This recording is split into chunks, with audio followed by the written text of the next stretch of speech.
This conference will now be recorded.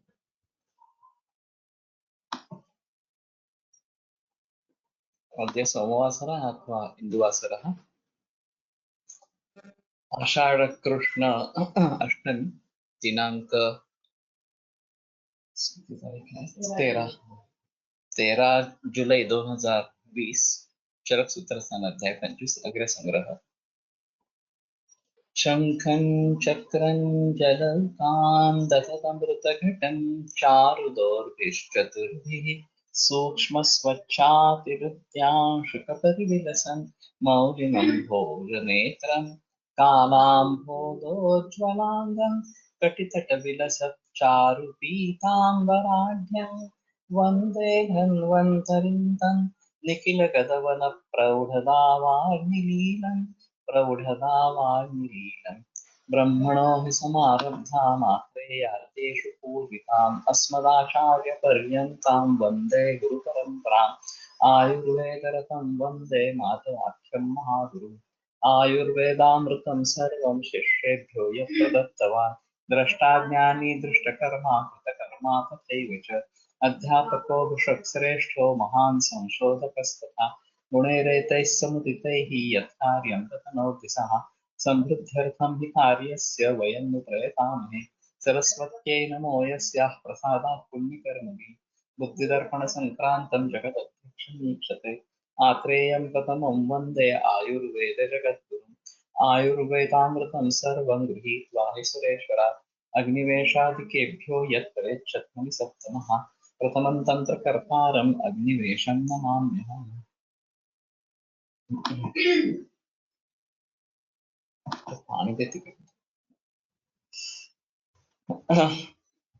मृद्भृष्टलोष्ट निर्वापित मुदकं तृष्णाच्छेदयोगप्रतिप्रशमनानां तर्हि एतद्विषये मया उक्तं यत् कर्करः तत्र प्रयोक्तव्यः। सः अग्नितप्तः यदि जले निर्वापितः स्यात् तर्हि पुनः पुनः करणात् जलं किञ्चित् उष्णं भवति, तत् जलं पातव्यम् अथवा लाजासिद्धः जलं ग्राह्यं तत्र अयं निक्षेपः कार्यः तेन अपि द्वयोः परिणामः भवति। एवं छर्दिप्रशमनं तृष्णातियोगप्रशमनं तेषां परिहारः भवति। भवतु नाम अतिमात्राशनम् आमप्रदोषहेतुना, तो ये काफी महत्वपूर्ण है। अतिमात्राशन जो है वो आम प्रदोष हेतुओं में सबसे श्रेष्ठ इस प्रकार का है। जैसे चरकाचार्य ने कहा है कि त्रिविध कुक्षीय अध्याय में विमान में कि आमाशय के 3 भाग उनकी कल्पना करनी है, एक घन आहार के लिए, एक द्रव आहार के लिए, या एक रिक्त ही छोड़ना है, 1/3 जो है वो रिक्त ही छोड़ना है। और वाग्भट के अनुसार आधा घन, 1/4 जो है वो द्रव और 1/4 रिक्त छोड़ना है। हमने जो प्रयोग किया था उसमें जलदौती 3 बार करके उसका मीन निकाला था और उस पे पाया गया था कि करीबन सरासरी जो आमाशय की कैपेसिटी है वो 1200 मिलीलीटर इतनी है। और फर्स्ट ईयर के छात्रों को खिचड़ी, दाल चावल की, तक्र और पान, इतने 3 ही पदार्थ दिए थे और जितना उनकी इच्छा है उतना खा सकते हैं ऐसा बताया था। तो सभी ने 1125 इतना ले लिया, तो काफी मात्रा में ज्यादा है। और संतर्पणोत्थ विकार ये जैसे कहा अतिमात्रा शरण है, आम प्रदोष हेतु इस प्रकार के रहेंगे। फिलहाल मैं जो जिक्र कर रहा हूँ नैसर्गिक स्वदेशी और नैसर्गिक निसर्ग पूर्वक, इस प्रकार निसर्ग संवर्धक, उसमें नैसर्गिक खेती करेंगे तो वो अनाज पूरे देश के लिए पर्याप्त नहीं होगा, ये इस प्रकार का एक बहस चलता आया है और वो सही नहीं है। सभी लोगों के लिए पर्याप्त हो सके इतना अनाज हमारे देश में पैदा हो सकता है। नैसर्गिक खेती करने से भी हो सकता है, लेकिन ये देखना पड़ेगा कि हम अन्न को फेंक नहीं दें, उसका दुरुपयोग नहीं करें इस प्रकार से। तो ये अगर बात हो जाती है तो अनाज सभी के लिए पर्याप्त होना जरूरी है। केवल अमेरिका में 35% अन्न फेंका जाता है। और वैसे हमारे यहाँ भी जब बुफे डिनर होते हैं तो खुद को वहां से अन्न लेना है, फिर भी लोग इतना ज्यादा लेते हैं और फेंक देते हैं। ये अजीब चक्कर है। तो सभी अगर मात्रावत आहार लेंगे तो उससे दो तरीके के फायदे होते हैं। एक तो हमारी सेहत अच्छी रहती है क्योंकि ये स्वस्थ वृत्त के नियमों के अनुसार इस प्रकार का है। बचत भी हो जाती है। वो कृष्णा जी कोलटकर का मैंने उदाहरण बताया था कि उनको नौकरी छोड़नी पड़ी। 55 बरस का वर्ष निर्धारित किया गया रिटायरमेंट के लिए। तो घर खर्च कैसा चलाएंगे ये उनके लिए बड़ी समस्या थी। तो उनकी पत्नी ने कह दिया कि मैं एक भुगत रहूंगी, और फिर इन्होंने भी निश्चय कर लिया कि मैं एक भुगत रहूंगा इस प्रकार से। और उन्होंने बताया इसके दो तरीके के फायदे। एक तो बचत हो गई, पैसे बच गए, ये एक चीज है, लेकिन स्वास्थ्य भी सुधर गया और मेरी स्फूर्ति बढ़ गई इस प्रकार से। तो ये एक अहम चीज इस प्रकार की है। और हमें जरूरत कितनी है उतना ही लेना उचित है। ज्यादा लेने से तकलीफ बढ़ेगी, फायदा तो नहीं है। तो ये सभी लोगों को ध्यान में रखना बहुत जरूरी इस प्रकार का है। तो उन्होंने जो बताया है कि अच्छी ढंग से खाना हजम होना, पचन होना, उसका मलमूत्र विसर्ग अच्छी तरीके से होना, स्फूर्ति लगना, लाघव होना शरीर में, ये सब चीजें जो है वो होनी चाहिए। और भूख लगनी चाहिए।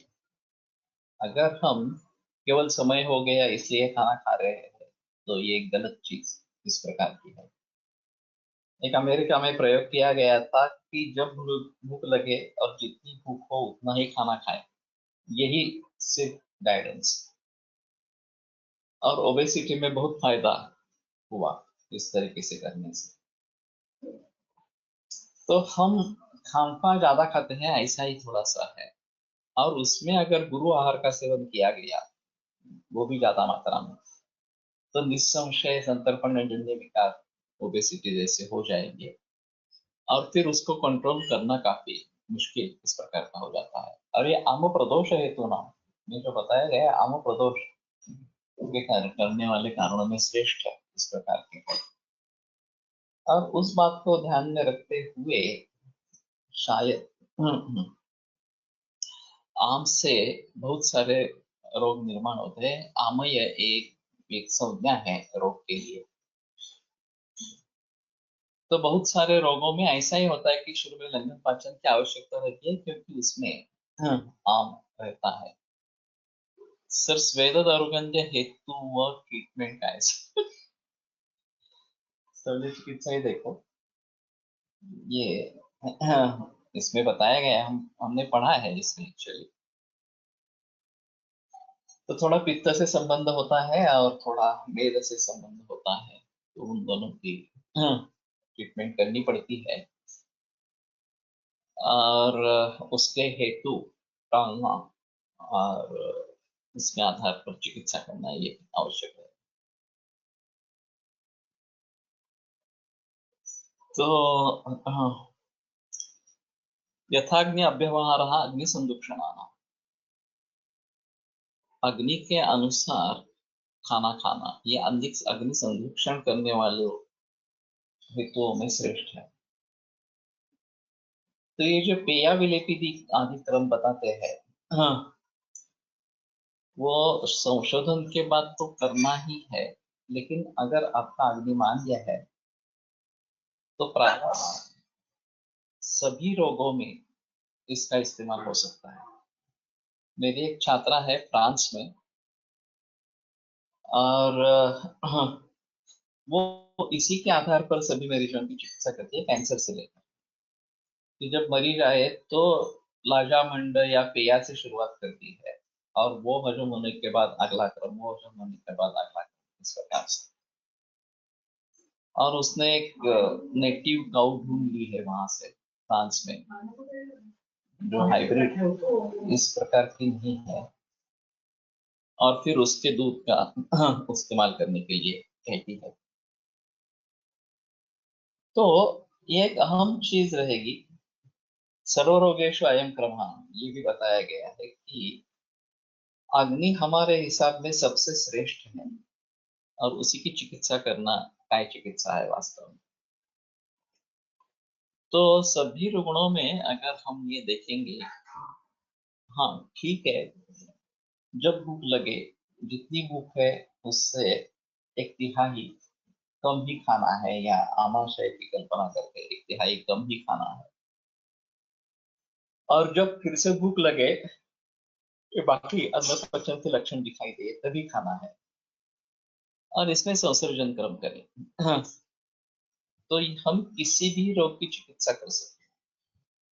खास करके जो भी विकार अग्निमांद्य से निर्माण होने वाले हैं, उन सभी में ये चिकित्सा फलद्रुप इस प्रकार की होती है।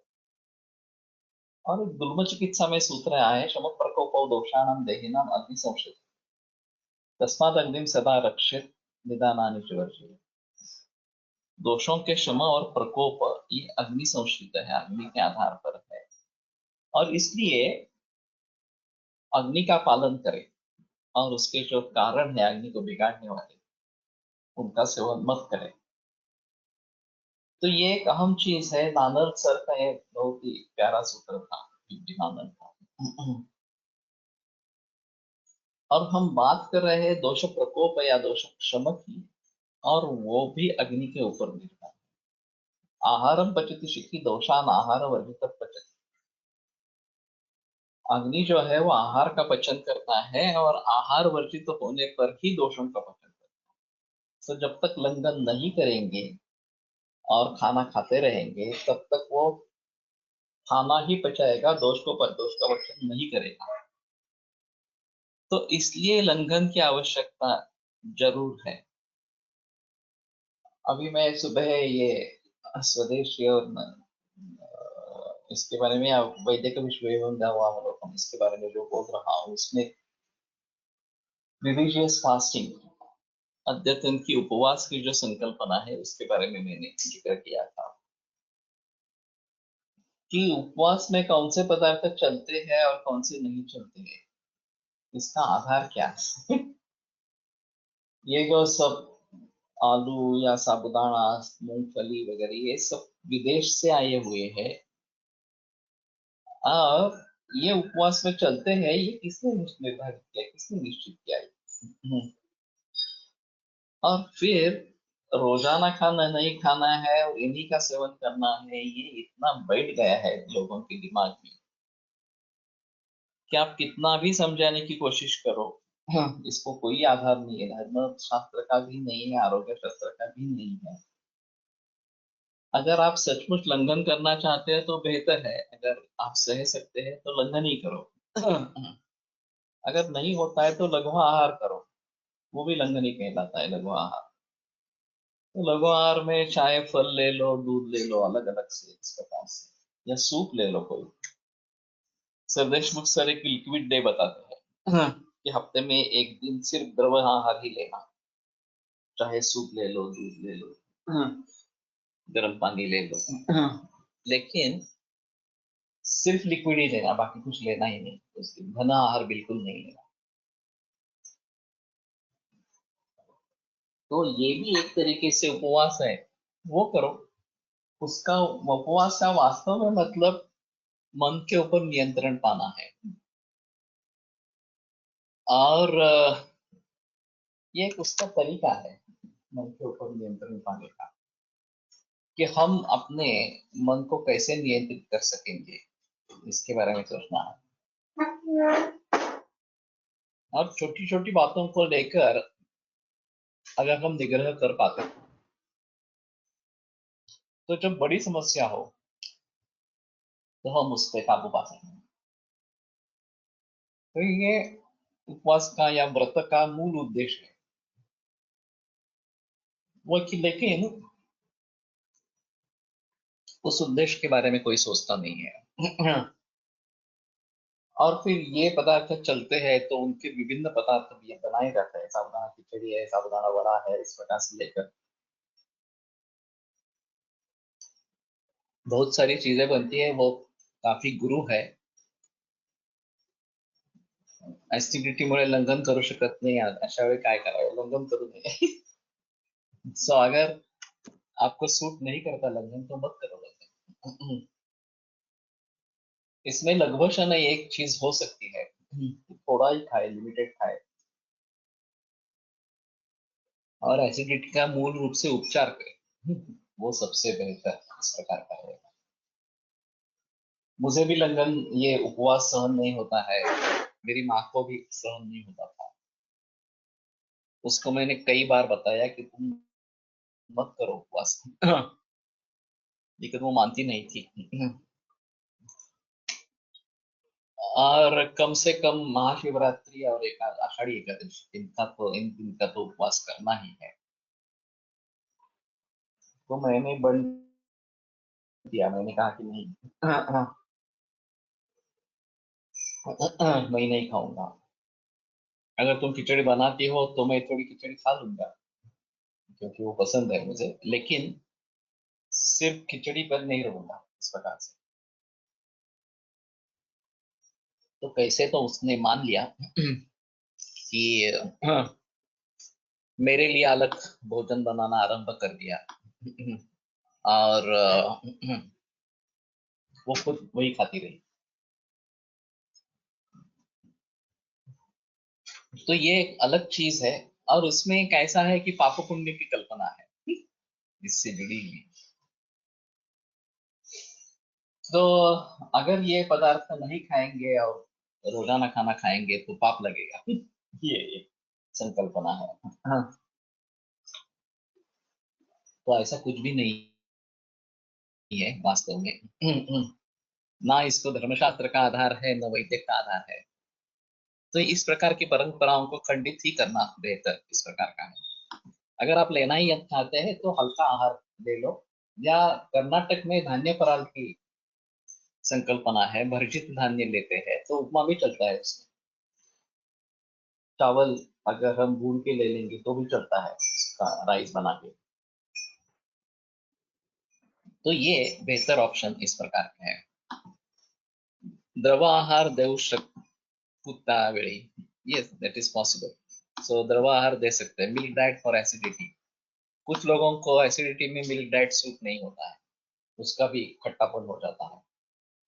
तो उसमें शंख डाल के दूध गर्म करना, या शंकर भस्म के साथ दूध ले लेना, ये एक चीज हो सकती है। ड्यूओडेनल अल्सर में दूध बहुत अच्छा काम करता है, लेकिन गैस्ट्रिक अल्सर में करेगा ही नहीं, करेगा ही ऐसा नहीं बता सकते। कुछ लोगों को सूट होता है, कुछ लोगों को सूट नहीं होता। तो उसके बारे में थोड़ा, अम्लत्व अगर बहुत ही ज्यादा है तो जो भी दूध पीते हैं वो भी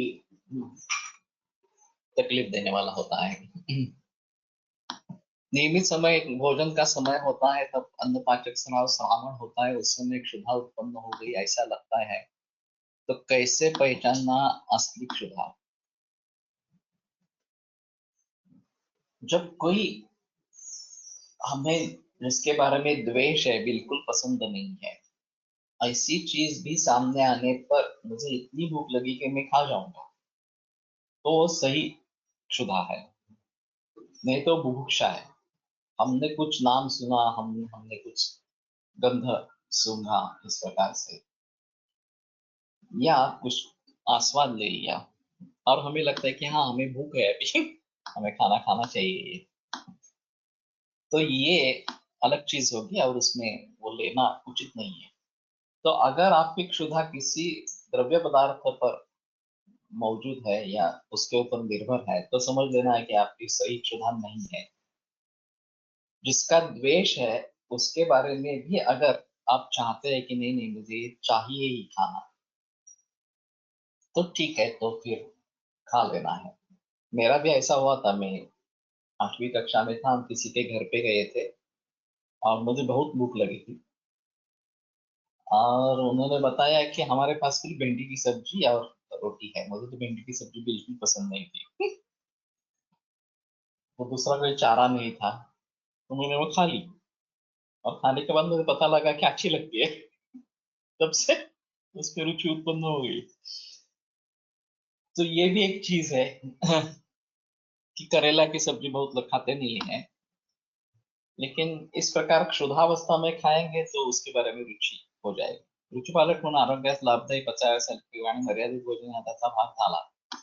उपवास हा शब्द उपविशित या संस्कृत शब्दापासून आलेला आहे। उपविशित म्हणजे परमेश्वरासमोर, परमेश्वरा जवळ बसणे। विषय धातु है या नहीं है मालूम नहीं। वास वस धातु है। उप प्लस वस, और नजदीक रहना, यही मतलब तो वही है। उपविशिष्ट का मतलब अंतर घुस जाना, इस प्रकार का है। म्हणजे उपवास मध्ये काय आंतरिक तल्लीनता बाजूला राहायचे, बाह्य गोष्टीचे अनुकरण केले। तो यही सही है कि उसका मूल उद्देश्य जो है वो हम भूल गए। और फिर इस प्रकार से खाना आरंभ हो गया कि जिसकी जरूरत ही नहीं है, जो उल्टा हानिकारक इस प्रकार का है। क्षुधा असहत्व असेल तर ते रस असारत्वाचे लक्षण आहे असे एकाला काय पाहते हो। ये भी पॉसिबल है। शब्दाशेषणुता ये बताया गया है रसक्षय में, और वो लेते हैं कि लेकिन क्षुधा असहत्व थोड़ा सोचना पड़ेगा इसके में। कैन वी यूज मिल्क प्रविचारणा in those having aversion to milk? ये तो हो सकता है। सिद्ध दूध बना के ले लेना, ये एक अहम चीज हो सकती है, और वो ले सकते हैं। दुधामध्ये शंखवसु किती प्रमाणात घालावे लागेल? मैं तो बहुत कम इस्तेमाल करता हूँ। 60 ml या 120 मिलीग्राम, 60 मिलीग्राम 120 मिलीग्राम भी काफी रहेगा। दूध में शंख रखते हैं तो क्षारदर में हो जाता है, ये भी एक अहम चीज है। गैस्ट्रिक अल्सर में तो क्या जाए, ये तो उस हर मरीज के ऊपर निर्भर रहेगा। मेरे पास फिलहाल तो गैस्ट्रिक अल्सर के पेशेंट नहीं है, गैस्ट्रिक कैंसर के हैं। ज्यादा स्टमक कैंसर के है। लेकिन इसमें थोड़ा देखना पड़ेगा, कारणों को देखकर ट्रीटमेंट होती रहेगी। ऐसा नहीं बता सकते कि क्या होगा इस प्रकार। मिल्क को किस द्रवों से सिद्ध करना? ये शंख का अगर अम्लत्व ज्यादा है तो शंख से सिद्ध करना। शंख क्षारो हिमोग्राही ऐसा है, तो शंख क्षार है और फिर भी शीत है, हिमवीर्य है।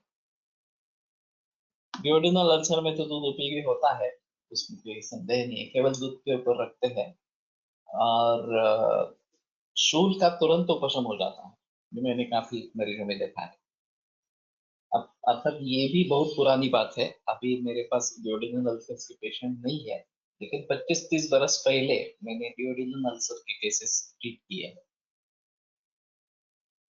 तो इसमें यही है कि दूध मधुर मधुर शीत इस प्रकार का है, रसायन है, और ज्यादातर इसमें डिओडिनल अल्सर में मानसिक कारण ही ज्यादा रहते हैं। तो ओजक्षय रहता है, और उस हिसाब से दूध काफी उपयुक्त रहता है। लेकिन दूध पर रहने पे तुरंत शूल उपशम हो जाता है, ये तो काफी मरीजों में देखा है। बाकी प्रवाल पंचामृत कामदुधा वगैरह इस प्रकार की दवा देते रहते हैं। तो यथाग्नि अव्यवहार अग्निसंदूषण, अग्निसंदूषण इस प्रकार का करना है तो यथाग्नि अव्यवहार, जितना अग्नि है उसी के आधार पर अव्यवहार होना चाहिए। मात्रा प्रमाण निर्दिष्ट सुखम यावत विजेयति। मात्रा का कोई अवस्थान नहीं है, कोई प्रमाण निश्चित नहीं है। जितना हम पचा सके उतना ही लेना है। ये एलोपैथी और आयुर्वेद में बहुत अंतर है। वहां पे कैलोरिक रिक्वायरमेंट कितनी है उसके बारे में सोचा जाता है कि कोई व्यक्ति हल्का काम कर रहा है, ज्यादा शारीरिक काम नहीं है, सिडेंटरी लाइफस्टाइल है, तो उसके लिए कैलोरीज की जरूरत कितनी है। कोई व्यक्ति मेहनत करने वाला इस प्रकार का है या कष्टदायक काम है तो उसके लिए क्या जरूरत है। कोई गर्भिणी है या लैक्टेटिंग वुमन है सुतिकावस्था में, तो उसको कितने कैलोरीज की जरूरी है। लेकिन इसमें और एक चीज ऐसी है कि उसकी पचाने की क्षमता उसमें है या नहीं है, उसके बारे में कोई देखा नहीं जाता। इतना देना है। खास करके कोमा वाले पेशेंट्स में 10-12 अंडे दे देते हैं और उसका पेट फुला हुआ है, उसको कॉन्स्टिपेशन है, कॉन्स्टिपेशन ज्यादा होता है तो बस्ती दे देते हैं, इनिमा दे देते हैं। लेकिन पचन का और उसका कोई संबंध ही उसमें नहीं रखते। ये अजीब चीज है। एलोपैथी में सिम्टोमेटिक इस प्रकार की ट्रीटमेंट चलती रहती है और इतना खाना देना है, इस प्रकार के सोच के खाना दे देते हैं इस प्रकार से।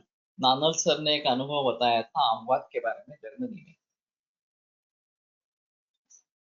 तो एक केवल रोमेटॉइड आर्थराइटिस को डेडिकेटेड अस्पताल है जर्मनी में, एलोपैथी का है। वो वहां भेंट करने के लिए गए थे और एक मरीज के साथ बात कर रहे थे। उसके पूरे बदन में स्वेलिंग था, सभी जोड़ों में स्वेलिंग था, पेन था। और वो बात कर रहे थे तो वो बोला कि देखो मेरा खाना आएगा, हाँ, तो तुम देखो क्या होता है।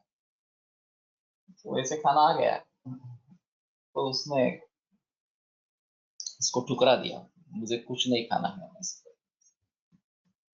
तो चले गए जो खाना लेके आए थे। लेकिन 2 ही मिनट में 5 आदमी गट्टे कट्टे इस प्रकार से आए। उन्होंने उसको पकड़ लिया मरीज को और मुंह में फनेल डाला और उन्होंने लिक्विड जार, एक जार में लिक्विड अंदर लाया था मिक्सर में घुमा के, और वो उतना शुरू किया उसके मुंह में। वो रेजिस्ट करता रहा फिर उल्टी हो गई। फिर उल्टी होने के बाद उन्होंने वो बंद किया इस प्रकार से करना, और वो सो गया आदमी। और ये निकल पड़े। तो नानल जब डॉक्टर से मिले तो उन्होंने पूछा कि इस मरीज में आप ऐसा जबरदस्ती क्यों खिलाते हो। तो डॉक्टर ने बताया कि ये आदमी मूर्ख है और खाना नहीं खाएंगे तो इम्यूनिटी कैसे बढ़ेगी, और इम्यूनिटी नहीं बढ़ेगी तो ठीक कैसे होगा। हम्म, तो ये हर रोज का नाटक है और हर रोज इस प्रकार से चलता रहता है कि वो नहीं खाना चाहता है और हम देते रहते हैं इस प्रकार से, जबरदस्ती खिलाते रहते हैं। तो नानल सर ने कहा एक बार करके तो देखो, उसकी इच्छा नहीं है खाना खाने की बिल्कुल, तो रखो उसको फास्टिंग पे, जब बनेगा तभी खाना देना इस प्रकार से। डॉक्टर मानने के लिए तैयार नहीं थे। उनका ये पक्का ग्रह था कि अगर खाना नहीं देंगे तो उसकी इम्यूनिटी कम हो जाएगी। और यही सिलसिला चलता आ रहा है अभी एलोपैथी के दवाइयों के बारे में। बहुत सारे मरीज ऐसे होते हैं, डायबिटीज के पेशेंट्स है, कि अगर गोली नहीं लेंगे डायबिटीज की या इंसुलिन नहीं लेंगे तो शुगर कंट्रोल नहीं होगी। और फिर 3 दफा खाना है तो 3 दफा गोली लेनी है, 3 दफा इंसुलिन लेना है इस प्रकार से। और भूख है या नहीं है उसका कोई सवाल नहीं है। इस समय इंसुलिन लेना है तो उसके पहले खाना ही है, नहीं तो हाइपरग्लाइसेमिया हो जाए। पचन करने की क्षमता है या नहीं है उसका भी कोई संबंध नहीं है। और लोगों को भी एक कारण मिल जाता है खाना खाने के लिए। हाँ, उन्होंने बताया है ना कि ये इंसुलिन वैसे ही ले लेंगे तो हाइपोग्लाइसेमिया हो जाएगा, तो खाना जरूरी है इस प्रकार से। तो इन मरीजों में मैं कहता हूँ कि तुम ब्रेकफास्ट स्किप करो, ब्रेकफास्ट मत लो और गोली भी मत लो या इंसुलिन भी मत लो, ब्रंच करो डायरेक्टली। लेकिन ब्रंच के समय में तो भूख होनी चाहिए तो वहां भी भूख नहीं है तो अलग सोचना पड़ेगा।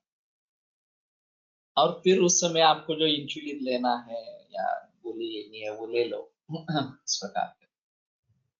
और शाम का खाना जल्दी खा लो और उसमें ये देखो, सुबह की शुगर लेवल टेस्ट करते रहो हर 3-4 दिन में। अगर ऐसा होता है कि वो 100 या उससे कम होने लगती है तो रात का इंसुलिन बंद कर दो या कम कर दो कम से कम। अगर आप 20 ले रहे हो तो 10 ही ले लो। इस प्रकार से धीरे धीरे इंसुलिन पूरी तरीके से छूट जाता है। पहले रात का छूटता है फिर दिन का भी छूटता है।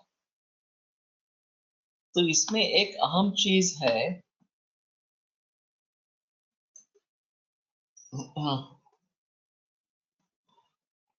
ऐसा तो नहीं है अगर इस प्रकार का एम्प्टी स्टमक दूध ले लेंगे तो शायद भूख है या नहीं है ये देखना चाहिए। भूख नहीं है तो कुछ भी नहीं लेना है, लंघन नहीं करना है। भूख लगे तो दूध ले लेंगे। जब भी हम किसी के बारे में, आहार के बारे में बताएंगे तो एक थंब रूल है कि क्षुधा होने पर ही लेना है, क्षुधा नहीं है तो नहीं लेना। ये सबसे अहम है। इन एम्प्टी स्टमक पेशेंट में मिल्क नौसिया, ये इसका भी वही कारण होगा अगर उसकी आदत नहीं है थोड़ा, इसमें हो सकता है।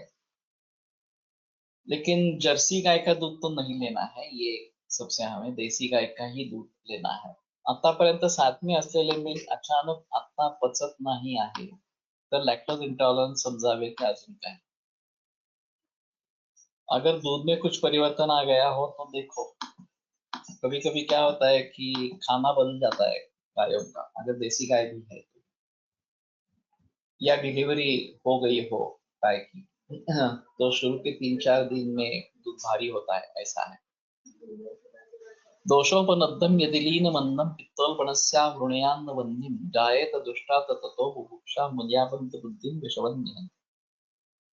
महत्वपूर्ण श्लोक है कि बुभुक्षा निर्माण होती है, इसमें खाने की इच्छा निर्माण होती है, वास्तव में क्षुधा है नहीं और उसको हम क्षुधा समझकर खाते हैं उस समय में। तो ये बिल्कुल गलत इस प्रकार का है। तो दोषोपनिद्ध अन्न लीन है पित्तोल्बण में, और अग्नि को उसने आवरण नहीं किया है, अन्न का ही आवरण किया गया है इस प्रकार से। तो उस समय खाना नहीं खाएंगे तो उसका पचन हो जाएगा, दोषों का पचन हो जाएगा और फिर उसका आवरण जिस पे आ गया है वो उस अन्न का भी पचन हो जाएगा और ये बुभुक्षा जो है वो शांत हो जाएगी।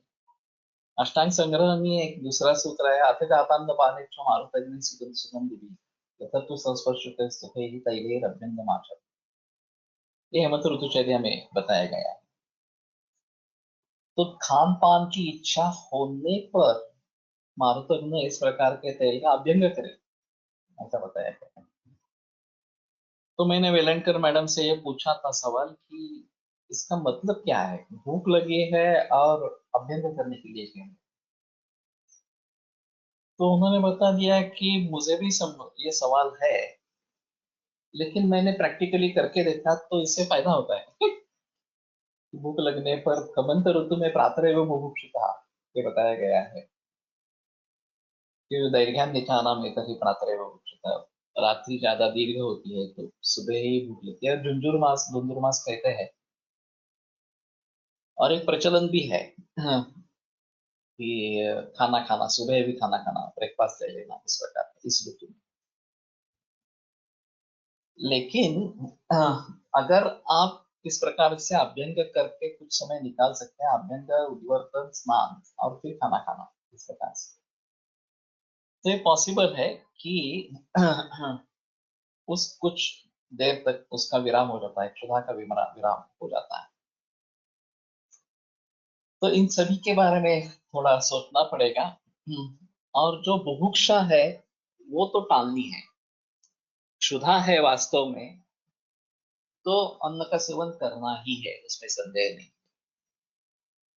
लेकिन बहुत सारे मरीजों में क्षुधा नहीं रहती है, बुभुक्षा रहती है। उसी प्रकार पिपासा और तृष्णा है।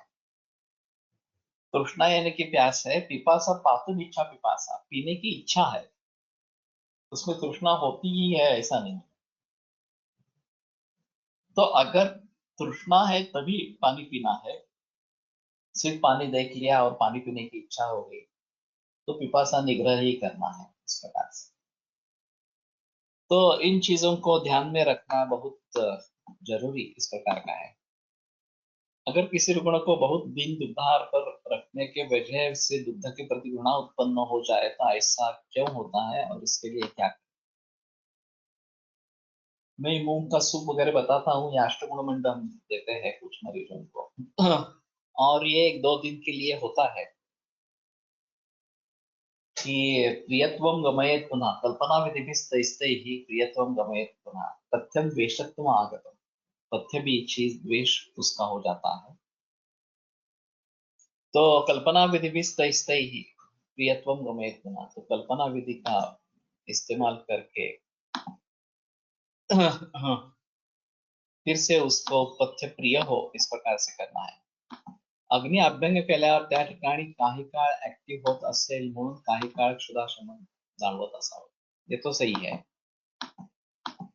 तो भ्राजक पित्त का कार्य शुरू हो जाता है और थोड़ा विराम जठराग्नि को मिलता है, पाचकाग्नि को मिलता है, पाचक पित्त। या श्लाघकानुसार अन्न लीन आहे हे कसे ओळखावे? उपवास करके देखे अगर उपवास करने से अच्छा लगता है, लक्षण कम हो जाते हैं, तो उसके बारे में चिंता का विषय नहीं है। ये ढूंढ पाना कि दोषों का आवरण अन्न के ऊपर जो बचा नहीं है हो गया है, ये biological clock प्रमाणे अशी भूक लागली असेल तर उद्देशाने निर्माण होतो. हाँ? काय काय? बायोलॉजिकल क्लॉक प्रमाणे ज्या वेळेला अशी भूक लागली असेल तर उद्देशाने निर्माण होता, पण ते इसीलिए वो बुभुक्षा एक क्षुधा नहीं है। हमें लगता है कि भूख लगी है, लेकिन वास्तव में वो क्षुधा नहीं है, वो इच्छा इस प्रकार की है। तो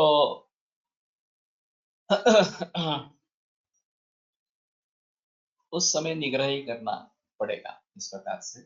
और निग्रह करने के बाद अगर अशक्ति आ जाती है तो समझ लेना है कि नहीं क्षुधा ही है। अगर अशक्ति नहीं होती है, अच्छा लगता है, तो समझ लेना है कि ये बुभुक्षा ही थी। तो थोड़ी ही देर के लिए उसके लिए वेट करें तो ज्यादा बेहतर बेहतर है। तो सबसे अहम चीज है कि हम क्षुधा और बुभुक्षा में अंतर समझे और पिपासा और तृष्णा में भी अंतर समझे इस प्रकार से। और फिर यथाग्नि अव्यवहार इस प्रकार का होना है। तो जो मैं बात बता रहा था कि एलोपैथी में कितने की जरूरत है इसके ऊपर जोर दिया जाता है, कितना पचाने की क्षमता है उसके आधार पर कुछ भी नहीं होता है, विचार ही नहीं है ये पचा पाएगा नहीं पाएगा, ये भी सोच नहीं है। और खास करके चिंता शोक वगैरह इस प्रकार के साइकोलॉजिकल एस्पेक्ट्स हैं, ये काफी मुश्किल हो जाता है कि उससे आम निर्माण होता है, पचन तो होता नहीं है। सध्या भाज्या आणि फळं अगदी खातात, सध्या मिळत नाहीत पण रांगा लावून घेतात, इम्युनिटी कमी होईल असे मत येते आहे। ये लोगों में एक प्रकार की गलतफहमी है थोड़ी सी कि रोग प्रतिकार शक्ति किससे बढ़ेगी, तो रसायन द्रव्यों से ज्यादा बढ़ेगी ऐसा है। तो क्षीरकृताभ्यास और रसायनानाम ये अहम सूत्र उसमें रहेगा। ये ठीक है, अगर सब्जी खाते ही नहीं थे तो अभी इस प्रकार से सब्जी ले रहे हैं तो ठीक है, लेकिन ऑर्गेनिक है तो ही लेना है, ये एक अहम चीज इसमें रहेगी। कल मैं बात कर रहा था कि इम्यूनिटी के बारे में स्कूल लेवल पर कैसे हम पहुंचे इसके बारे में। तो मैंने बताया था कि लुई पाश्चर ने जब कॉलरा के जंतुओं को ढूंढा था और उसने बताया कि इस ग्लास में एक कॉलरा के जंतु है और इससे कॉलरा होता है, तो भीड़ में एक आदमी था, वो बोलता क्या है बोल रहे हो, ऐसा कुछ नहीं होता, वो पानी पी गया वो। और फिर भी उसको कॉलेरा नहीं हुआ इस प्रकार से। तो लुई पाश्चर भी आश्चर्यचकित हो गया, क्योंकि उसका विश्वास था उसमें कॉलेरा के जंतु है और उसे कॉलेरा होगा इस प्रकार से, लेकिन हुआ नहीं। फिर बाद में पता चला कि उसकी इम्यूनिटी अच्छी थी और इसलिए उसको कॉलेरा नहीं हुआ। ठीक है, ठीक है। तो अभी हम स्कूल में जो पढ़ते हैं वो आधा भाग ही पढ़ते थे कि कि इससे कॉलेरा निर्माण होता है, और फिर आगे पेनिसिलिन की खोज हुई और एंटीबायोटिक्स का आ गया इस प्रकार से। तो और वही सिलसिला अभी चल रहा है। तो हमें ये समझ लेना चाहिए कि केवल जंतुओं से इस प्रकार के इन्फेक्शियस डिसीजेस नहीं होते हैं। इसमें दो रीजन होते हैं। एक, इन्फेक्शन से संपर्क हो जाना, जो जंतु है उनसे संपर्क हो जाना, और ये अभी कोविड के बारे में भी सही बात है। तो दूसरी चीज है हमारी प्रतिकार क्षमता इस प्रकार का। और उस प्रतिकार क्षमता को हम कैसे बढ़ाएं, इसके बारे में जिक्र होना जरूरी है। और ये शालेय स्तर पर ये पहुंच जानी चाहिए बात। केवल यही कारण नहीं है, और भी कारण है इन्फेक्शियस डिसीजेस होने का।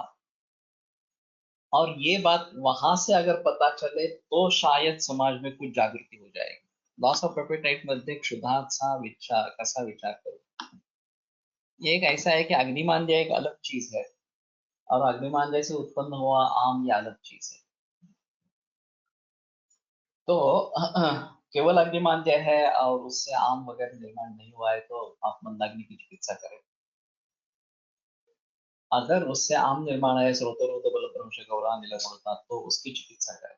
दोनों में लंदन पाचन काम करता है, वो अलग चीज है। और केवल अग्निमांद्य है तो दीपुन चिकित्सा ज्यादा उपयुक्त इस प्रकार के लिए। दुग्ध आहार मॅक्झिमम किती दिवस घेऊ शकतो? 6 महीने तक उदर में निर्देश है, षण्मासांची क्षीरवृत्तिस्या इस प्रकार से। तो 6 महीने तक तो दे सकते हैं, उसके आगे भी सिलसिला चल सकता है, लेकिन जनरली 2 लीटर के ऊपर दूध जाने के बाद हम बाकी आहार भी शुरू कर देते हैं। अभी कई मरीजों में सोडियम और क्लोराइड ये दोनों कम होते दिख रहे हैं। कैंसर के बारे में तो बहुत ज्यादा है, तो ये एक बार देखना चाहिए। और उन मरीजों में मैं आंवला सुपारी खाने का बताता हूँ, सलाह देता हूँ। ऑर्गेनिक भाजीपाला कसा ओळखावा, जल्दी खराब होता है, और रिलायबल सोर्स से ले ले, यही अच्छा है। क्षुधा असताना भोजन न केल्यास थोड्या वेळाने क्षुधा नाश होतो, मग भोजन करू नये का? नहीं, क्षुधा नाश है तो फिर नहीं करना है।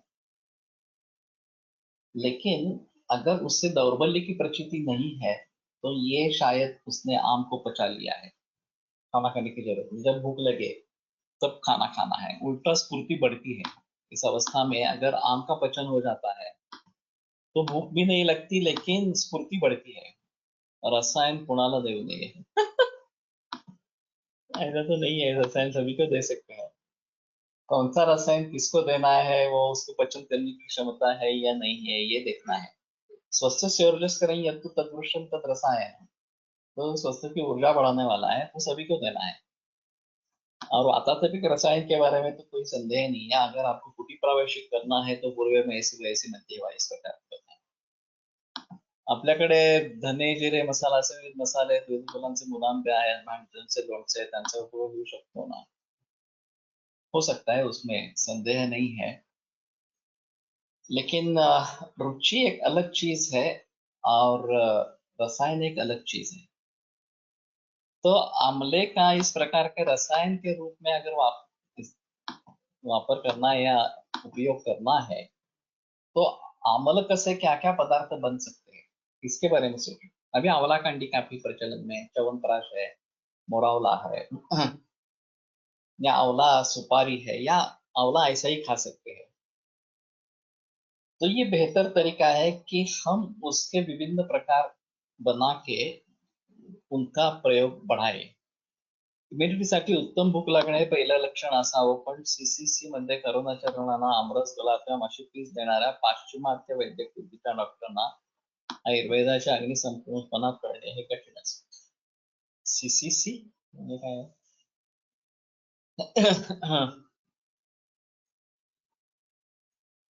तो ये साधा ही हल्का ही अन्न देना है और अग्नि के अनुसार ही देना है। आम इन आम विष हे वेगवेगळ्या का समान अर्थ। उसी के अगर विष सदृश परिणाम दिखाई देते हैं तो उसको आम विष कहते हैं। टॉक्सिक इफेक्ट इस प्रकार से वास्तव में आम ही है। और ये काफी कठिन होता है ट्रीट करने में। तो अपतर्पण यही उसमें मेडिसिन इस प्रकार का रहता है। क्षुधारोध चिकित्सा सांगितली आहे लघु उष्ण भोजन, लघु उष्ण भोजन या, लेकिन वास्तव में क्षुधा का रोध है ये देखना चाहिए। बुभुक्षा का रोध है तो कुछ करने की जरूरत ही नहीं है। वास्तव में क्षुधा का रोध हो गया, भूख लगी थी लेकिन खाना नहीं मिला, तो लघु इस प्रकार का देना है। आवळा लोणचे पण बनवतात, लेकिन इसमें ऐसा है ना, तेल और नमक का ज्यादा अगर इस्तेमाल करते हैं तो वो अच्छा नहीं है। त्रिणी द्रव्याणि नातिपीयूषितम्। तो उसको ध्यान में रखते हुए करना चाहिए। स्वल्पम यदा दोष विबद्धमामं लीनं न तेज प्रथम वृणोति भवति अजीर्णे तदा बुभुक्षायां मन्दबुद्धिं विषवत् निहन्ति। सुश्रुत का है, पहले अष्टांग संग्रह के भी इसी प्रकार का है। हाँ, सो दोष विबद्ध आम है एंड लीनम न तेजः, और अग्नि पर आवरण नहीं है तो बुभुक्षा रहती है। और वो बुभुक्षा है इसलिए खाना है, ये समझ के लोग खाना खाते हैं। और ये कोविड केयर सेंटर okay। तो ये तो नहीं देना है, ये तो सही बात है। हम तो सुझाव देते हैं कि मरीजों को तो संसर्जन क्रम ही करो। कफ का प्राधान्य है तो पिया भी मत दो, डायरेक्ट यूश ही दे दो, मुद्गयूश वगैरह इस प्रकार से म्हणायचे बोलतात ना। ओके। क्षुधा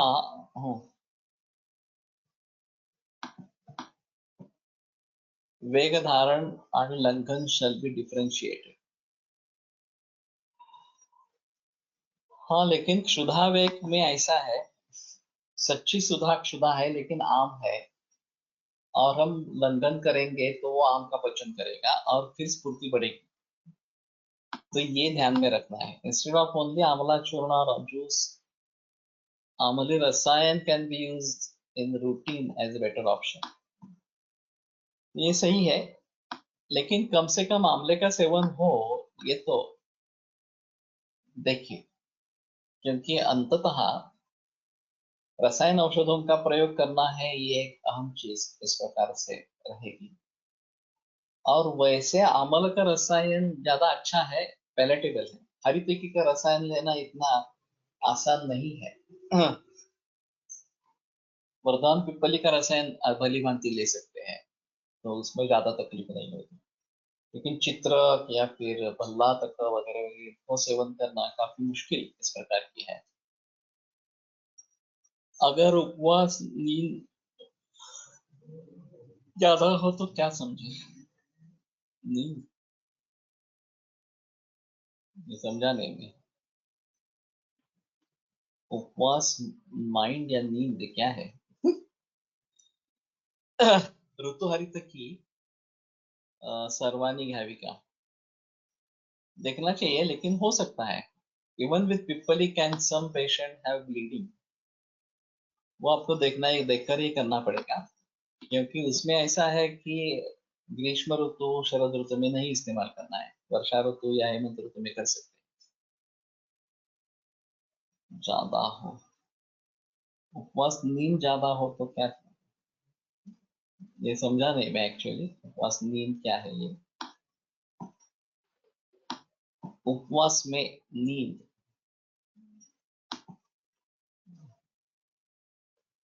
उपवास में सर दर्द होता है तो एक पित्त का लक्षण ज्यादातर रहता है।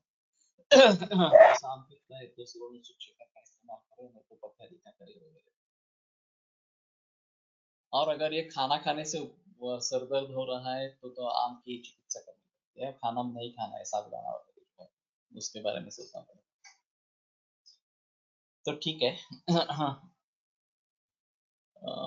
कुछ आलोचना यथा सात्म्यम चेष्टा व्यवहार सेव्यानाम, जिस प्रकार का साध्य है उस प्रकार का चेष्टा और अव्यवहार, ये सेवनीय चीजों में सबसे श्रेष्ठ इस प्रकार का। तो वास्तव में ऐसा रहता है कि तुरंत जो साध्य है उसका त्याग कर देना और जो असाध्य है उसका सेवन करना, ये ठीक नहीं है। और ये जानते हुए भी मैं बहुत सारे मरीजों को डायरेक्टली दूध पिलाता हूँ। तो उसके बारे में थोड़ा संदेह हो सकता है कि उपवास करने पर नींद ज्यादा आती है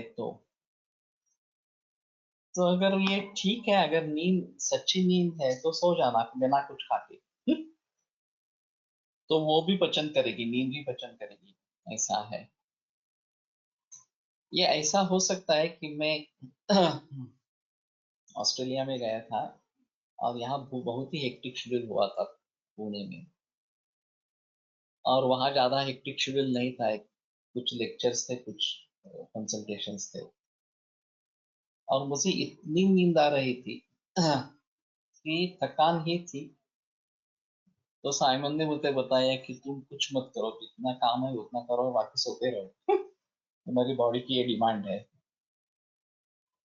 और मैंने वैसा ही किया, मैंने पूरा विश्राम ही किया, केवल कंसल्टेशन और लेक्चर छोड़ के बाकी कुछ नहीं किया। और फिर जब मैं वापस भारत आ गया 15 दिन के बाद, तो मैं फ्रेश होकर आया था। और वो जरूरत ही थी विश्राम करने की। तो ये शरीर सुझाव देता है इस प्रकार से। बऱ्याच रुग्णांना शतावरीचे अजीर्ण होते त्यांनाही आमलकी देता येईल। मूल हेतु टालो, अगर अजीर्ण हो रहा है तो शतावरी गुरु है, ये बात ध्यान में रखनी है। तो वो नहीं देना है, वो उसके अजीर्ण के लिए आहे।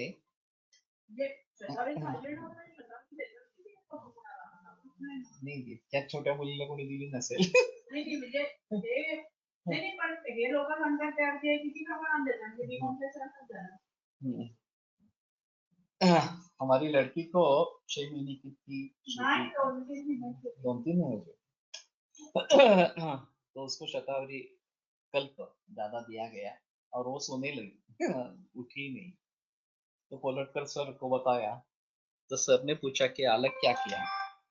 तो उसने बता दिया कि मेरा सर ने थोड़ा शतावरी कल्प ज्यादा दे दिया उसको। तो बोले ठीक है, उसका अजीर्ण हो गया है। तो उसके वजह से एक दिन में शांत हो जाएगा, वैसे शांत हो गया वो। तो वैसे शतावरी कल्प बहुत गुरु होगा ऐसा हम सोचते नहीं है, लेकिन ऐसा भी हो सकता है, ये एक बात ध्यान में रखे इसके बारे में। तो मैं बात कर रहा था कि अचानक दूध आहार शुरू करना ठीक है या नहीं इस प्रकार से। लेकिन मैं फिर भी जिक्र करता रहता हूँ कि डायरेक्ट दूध आहार पे शिफ्ट कर देता हूँ। और उसका एक अहम कारण है कि बहुत ही एडवांस स्टेज में मरी जाती है। वो 15 दिन का आयु है, 1-2 महीने का आयु है, इस प्रकार की स्थिति होती है। और अगर हम उसको संसर्जन करके फिर धीरे धीरे दूध पे लाएंगे तो रसायन जो इफेक्ट हमें चाहिए, विषेण आशु मरणे संभाव्यमाने रसायनानां उपयोगा, वो हम नहीं कर पाएंगे। तो हाइपोग्लाइसेमिया अगर सच्चा है तो शर्करा ही देनी है, इसमें कोई संदेह नहीं है। डायरेक्ट शुगर मुंह में डाले, काही ना उपवासमध्ये भुकेची संवेदना होते पण डोके गरगरले, काय केल्यावर बरे वाटते ना, क्षुधा म्हणायचे वेळेला इसको क्षुधा ही बोले। इसमें साम पित्त भी हो सकता है, तो उसकी भली-भांति चिकित्सा करें। सिर्फ सिम्प्टोमेटिक रिलीफ पे मत जाओ, निदान करो। अवस्था क्या है ये देखो और फिर उसके अनुसार चिकित्सा करो। हम्म, आमाची लक्षण आणि पित्त दोनों साथ में होता है। आम की भी लक्षण होता है और पित्त की भी लक्षण होते हैं। तो साम पित्त इस प्रकार से कहते हैं। तो खाने के बाद अच्छा लगता है ये निश्चित रूप से बताने वाला है कि आवश्यकता है, खाने की आवश्यकता है, लेकिन खाना हल्का होना चाहिए, ये भी बात, और मात्रा में ही होना है, ये सही बात इस प्रकार का है। आमलकी की काही लोकांना ऍसिडिटी होते, ऐसा देखा जाता है। सही है। तो उनमें अम्ल गुणों का उद्रिक्तता ही है और वो अम्ल की सूट नहीं करती है, ऐसा है। तो नहीं देना बेहतर है, लेकिन अगर आंवला कैंडी देते हैं तो वो सूट हो जाती है। मेरा भी खुद का ये अनुभव है कि मुझे ऐसे ही आंवल की खाएंगे तो तकलीफ होती है, लेकिन आंवला कैंडी आसानी से खा सकता हूँ। थोड़ा थोड़ा सोच कर उसके बारे में करना है। अगर इस प्रकार का अम्लत्व ज्यादा है, और शायद मेरा वो कारण है कि दही मैंने बहुत बचपन में खाया है, दही और पोहा, और ये मेरे प्रतिष्ठा का अहम कारण था। और आयुर्वेद में आने आने के बाद उसके बारे में पता चला, और फिर वो छोड़ने के बाद प्रतिष्ठा